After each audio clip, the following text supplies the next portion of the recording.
जय श्रीराम. रामायणामध्ये प्रभू रामचंद्राला 11 वर्ष वनवास करावा लागलेलं हेच ते ठिकाण चित्रकूट धाम. एवढं पाण्यामध्ये आयुष्यात एकदा तरी मित्रांनो गुप्त गोदावरी धामचं दर्शन नक्की घ्या.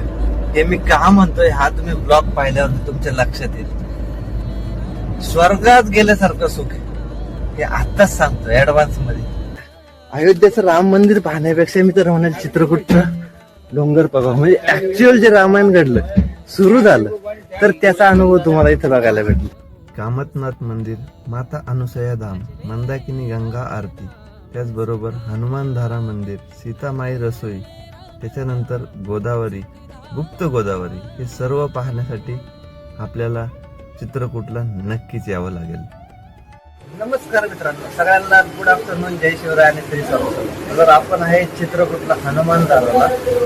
आता याच्या मागची जी स्टोरी आहे म्हणजे आपण एक सिक्रेट ट्रिप घेऊन आलो होतो. प्रायव्हेट भाडं होतं, थोडं कॉन्फिडेन्शियल होतं म्हणून मी काय त्याचा ब्लॉग बनवला नाही आणि डायरेक्टली आपण चित्रकूटला आल्यानंतर म्हणला प्रभू रामचंद्राच्या पवित्र अशा भूमीमध्ये आलोय. तर मग गाडी मोकळी झाली, प्रभू रामचंद्राचं दर्शन घ्यायचं. मस्त असं हनुमानधारा इथून एकदम जवळच होतं गाडी खाली करायचं लोकेशन. मिले वो वहीं मिले थे लक्ष्मण पहाड़ी के जस्ट नीचे आपको रास्ता दिखता है वहीं नीचे भरत मिलाप भी है, तो वहाँ भरत जी राम जी से मिलने आए थे. अच्छा, इसके बाद गोदावरी, गुप्त गोदावरी नदी का भी उगम वही उस साइड में. गोदावरी नदी का गुप्त रूप में यहाँ है. हाँ, बाकी गोदावरी उद्गम तो वही. हाँ वो तर ना महाराष्ट्र नाशिक वाला. नाशिक में. दादा वरती जाऊया, मस्त पैकी दर्शन घेऊया, बघूया काय काय आपल्याला बघायला भेटते. ब्लॉग शेवटपर्यंत बघा. आणि याच्यामध्ये जेव्हा प्रभू रामचंद्राने वनवास केला होता, 12 वर्षाचा वनवास झाला, युद्ध झालं, त्यानंतर हनुमानजी शांत होण्यासाठी या ठिकाणी आले होते. आणि मग तेव्हा ही धारा त्यांच्या म्हणजे कंटिन्युअसली डोक्यावरती पडते, म्हणून ही हनुमान धारा असं हे लोकेशन आहे. यहाँ पे नहाए थे, पानी गिर रहा है वो देखिए.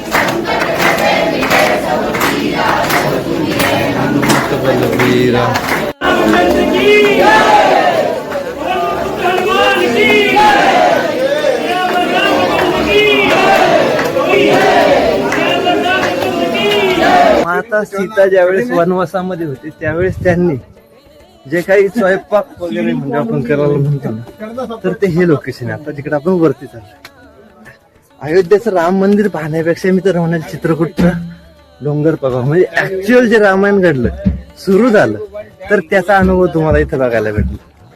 चुला चौक रसोई का मुख्य दर्शन मंदिर आगे आहे. रसोई इकडे जाण्यासाठी एक 100 पायऱ्यांची अशी उभी चढाई आहे. ते चढत चढत वरती जायचं.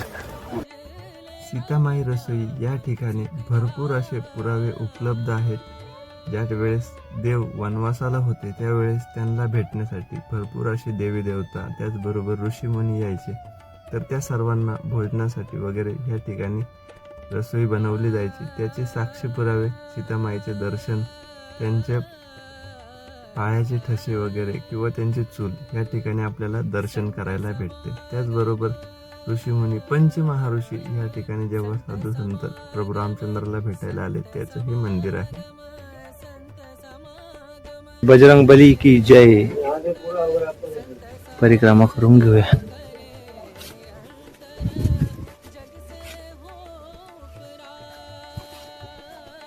दादांनी आपल्याला भरपूर असं गाईड केलं बरं का. ते इकडले स्थानिक आहेत, ते पण दर्शनाला आले होते.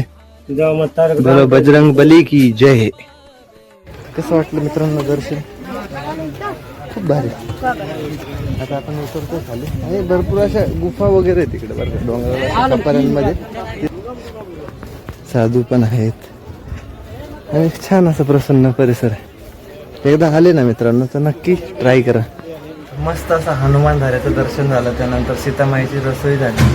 म्हणजे हे दर्शन आता हे कसं प्राचीन, अतिप्राचीनच प्रभू रामचंद्राच्या काळापासून. आणि आता अयोध्याचं दर्शन म्हणलं तर अयोध्याचं म्हणजे आता लेटेस्ट होतं दर्शन. मंदिर झालं किंवा मग जुने अयोध्या, हे सगळ्या गोष्टी लेटेस्ट वाल्या. तर हे दर्शन घेतलं, हे प्रॅक्टिकली अनुभव घेणं म्हणजे एखाद्या ठिकाणी पवित्र ठिकाणी येऊन त्याचा प्रॅक्टिकल त्या जागेवरतून अनुभव घ्यायचा वेगळाच असतो.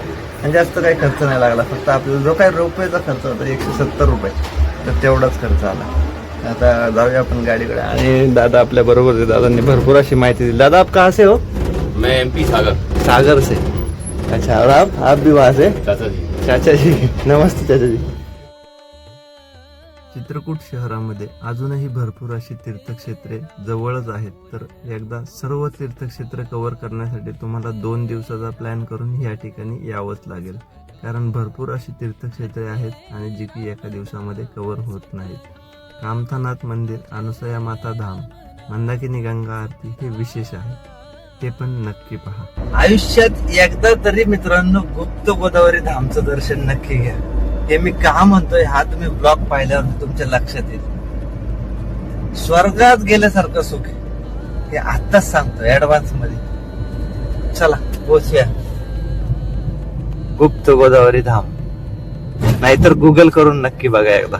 तेव्हा ती ब्लॉग शेवटपर्यंत नक्की बघा, तुम्हाला मी पूर्ण दर्शन द्यायचा प्रयत्न करतो. समोर मित्रांनो आपण गाडी लावलेली आहे पार्किंग पाशी. भरपूर अशा गाड्या लागलेल्या आणि गेटअप पण चेंज डायरेक्ट 3/4. कारण काय माहितीये का, भरपूर असा पाण्यातून आणि गुहेतून प्रवास आहे हा, त्यामुळं 3/4 बनवली. चल पटकन जाऊया, थोडा उशीरच झालाय, 4:30 वाजलेत. लवकर दर्शन घेऊन परत माघारी यायचे आणि 300 किलोमीटरचा आपल्याला प्रवास पण करायचा. छोटस मार्केट आहे बरं का मित्रांनो ह्या परिसरात. भरपूर अशा वस्तू बघायला भेटतील आणि थोडं आदिवासी परिसर असल्यामुळे ना इकडं हँडमेड वस्तू पण भरपूर बघायला लागतात. बघा हँडक्राफ्टचे पण आयटम आहेत भरपूरच, बरंचसं काही बघण्यासारखं. आणि भाविकांची संख्या तर एवढी आहे ना, मग याच्यावरती तुम्ही अंदाज लावू शकता हे तीर्थक्षेत्र किती पवित्र असू शकतं. भरपूर मोठी लाईन आहे, लाईनला आपण तिकीट काढून थांबलो. 25 रुपये तिकीट आहे. गुप्त गोदावरी धाम या ठिकाणी आपल्याला 2 गुहा पाहायला भेटतात. पहिल्या गुहेमध्ये प्रभू रामचंद्रांचा दरबार होता आणि दुसऱ्या गुहेमध्ये प्रभू रामचंद्र लक्ष्मण यांचे स्नानगृह होते आणि गुप्त गोदावरीचं दर्शन. या गुहेची निर्मिती 9.5 लाख वर्षापूर्वी झाली होती असं तिथले भाविक सांगतात. त्याचबरोबर या ठिकाणी 2 गुहा आहेत. पहिल्या गुहेमध्ये प्रवेश केल्यानंतर आपल्याला फक्त एक व्यक्ती एका वेळेस आतमध्ये जाईल एवढीच जागा बघायला भेटते. आतमध्ये प्रवेश झाल्यानंतर आपल्याला भरपूर मोठी अशी ही गुफा पाहायला भेटते आणि ही पूर्णतः सुकी आहे. दुसरी गुफा जी आहेत त्या पूर्ण ओल्या आहेत, म्हणून ह्या गुफांना ओली गुफा आणि सुकी गुफा असं सुद्धा म्हणलं जातं. सर्वप्रथम आपण आतमध्ये आल्यानंतर तुम्हाला गुफा ही भरपूर विशाल मोठी अशी बघायला भेटेल. सर्वप्रथम या ठिकाणी आपल्याला प्रभू रामचंद्रांचा दरबार, वनवास काळामध्ये प्रभू रामचंद्र या ठिकाणी दरबार भरत असत. त्याचबरोबर सीतामाईची आंघोळ करण्याची जागा म्हणजे सीताकुंड सुद्धा बघायला भेटेल.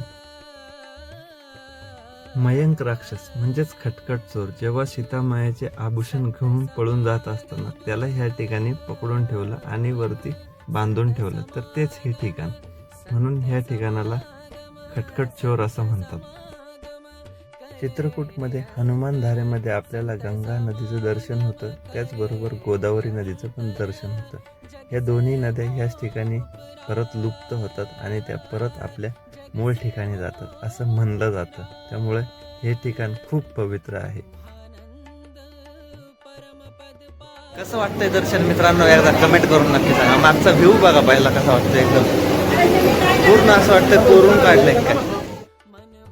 अयोध्येचा राजा प्रभू रामचंद्र जरी वनवासात असला तरी त्यांचा दरबार ह्याच ठिकाणी भरला जायचा. प्रभू रामचंद्र, लक्ष्मण आणि सीता यांच्या प्रतिमेचे आपल्याला ह्या ठिकाणी दर्शन होतं आणि मग गुहेमधून बाहेर पडावं लागतं.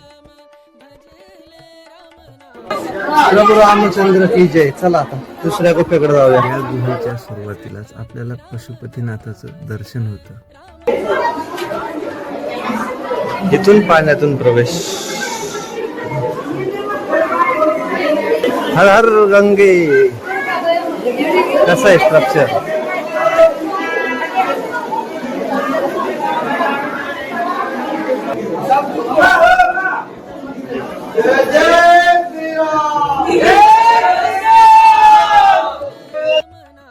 जसं आतमध्ये आपण जाऊ तसं आपल्याला ही गुफा खूप अरुंद पाहायला भेटते. आतमध्ये प्रभू रामचंद्र कुंड आणि लक्ष्मण कुंड आहेत, त्यांचं दर्शन घेऊन मग आपण बाहेर येऊ शकतो. ही गुफा एक व्यक्ती एका वेळेत जाऊ शकेल एवढीच आहे आणि 50 मीटर आतमध्ये लांब आहे.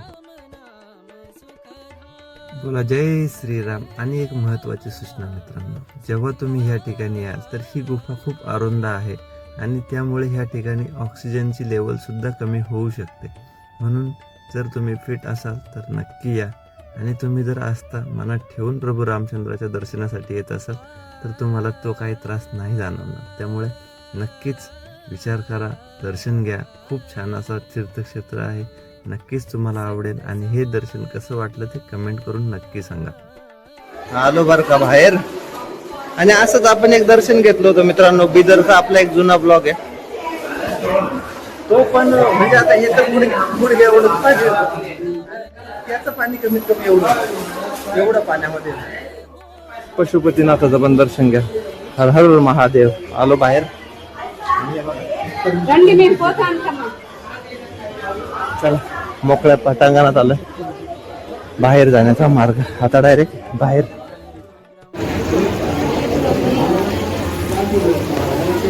तिकडे एक गुफा आहे वरती, त्या गुफेतून आल्यानंतर इथं आतमध्ये एक गुफा आहे. या 2 गुफेचं दर्शन घ्यायचं. मस्त असं दर्शन आहे खरंच. म्हणजे हा डोंगर आतून पूर्ण पोकळ आहे. अंदाज लावू शकता कसं असं दर्शन.